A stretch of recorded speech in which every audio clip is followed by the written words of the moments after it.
یہ اتنا ہی تاریخی مومنٹ ہے جو 1973 کا ہے.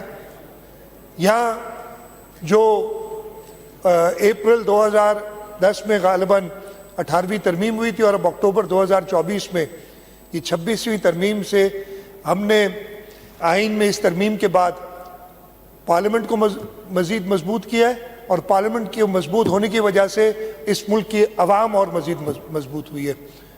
میں چاہوں گا، درخواست کروں گا کہ اس ریزولوشن کو یونانیمسلی اگر سب، اس لیے کہ دوستوں کو میں بتا رہا ہوں آپ لوگ بھی دل سے تیار تھے،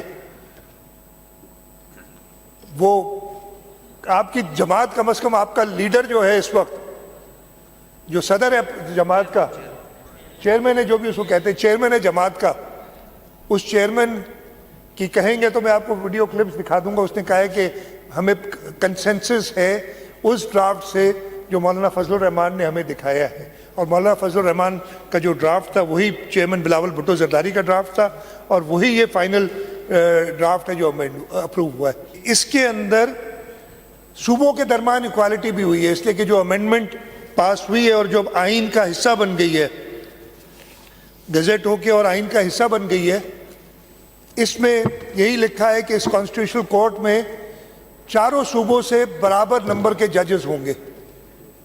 یہ انشور کرے گی کہ صوبوں کے درمیان مساوات ہو، ایکوالٹی ہو. اس کے ساتھ ساتھ اس امینڈمنٹ کے اندر، ان کانسٹیٹیوشنل کورٹس کے اندر پروونشل بینچز کی بھی بات کی گئی ہے. اور لوگ کہہ رہے ہیں پہلے کورٹ سے شروع ہوا تھا، بینچز پہ بات ختم ہوئی، لیکن چاہے اس کو بینچ کہیں چاہے کورٹ کہیں، کام وہی کرے گی جو بلاول بھٹو زرداری صاحب اور حکومت چاہ رہی تھی. اور یہ بینچز جو ہیں صوبوں میں بھی بنیں گی، اور اب کے بعد جب یہ ان افیکٹ آ گیا ہے تو سائل اپنے کیسز کے لیے سالہ سال انتظار نہیں کرے گا. جو کانسٹیٹیوشنل میٹرز ہوں گے صوبے میں آرٹیکل 199 کے زمرے میں جو کچھ آتے ہیں، اور وفاق میں سپریم کورٹ میں آرٹیکل 184 اور 186 کے جو ایشوز ہیں، اب وہ کانسٹیٹیوشنل بینچز سنا کریں گی، وہ الگ ہوں گی. باقی سائل جو ہیں اپنے جو ان کے ایشوز ہیں وہ کورٹ سے زیادہ تیزی سے اور جلدی ان کو انصاف مل سکے گا. احسان مزاری پتہ نہیں ہے کہ نہیں ہے ادھر آج. اب ایڈوائزرز جیسے قومی اسمبلی میں ہوتا ہے، ایڈوائزرز بیٹھتے ہیں، پارٹیسپیٹ کر سکتے ہیں. اب وہ امینڈمنٹ ہوئی ہے، مجھے نہیں پتہ کہ نجمی نے آج کیوں سوالات کے جواب آج تیار نہیں ہوں گے، شاید نئے آئے، لیکن مجھے یہ پتہ چلا ہے کہ شاید اسمبلی سیکریٹریٹ سے کہا گیا ہے کہ وہ جواب نہیں دے سکتے. یہ میرا خیال ہے اس نے آئین نہیں پڑھا جس نے یہ بات کہی ہے، اس نے ہمارے رولز آف پروسیجر نہیں پڑھے. ان رولز آف پروسیجر میں بھی لکھا ہے جو کوشچن کے جواب کون دے گا. The question shall be answered by the minister or the parliamentary secretary concerned.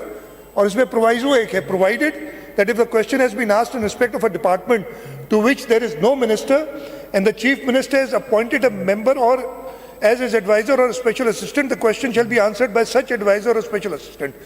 اب ممبر کو نہیں ایڈوائزر کیا، یہ اسمبلی سے باہر ہے، لیکن اس کا مفہوم یہی ہے. اور جب آئین اجازت دیتا ہے تو یہ رولز آئین کے اوپر نہیں ہے. تو میرا خیال ہے یہ آج پہلے دن غلطی ہو گئی ہے، یہ غلطی درست فرما لیں، اور اگر ان کو کلیریفائی کرنا ہے تو رولز کو کر دیجیے گا اگر کرنا چاہیں. لیکن ایڈوائزرز اب اس ہال میں بیٹھ سکتے ہیں اور وہ پارٹیسپیٹ کر سکتے ہیں، ووٹ نہیں کر سکتے اس لیے کہ وہ ممبران نہیں ہیں، جیسے قومی اسمبلی میں ہوتا ہے.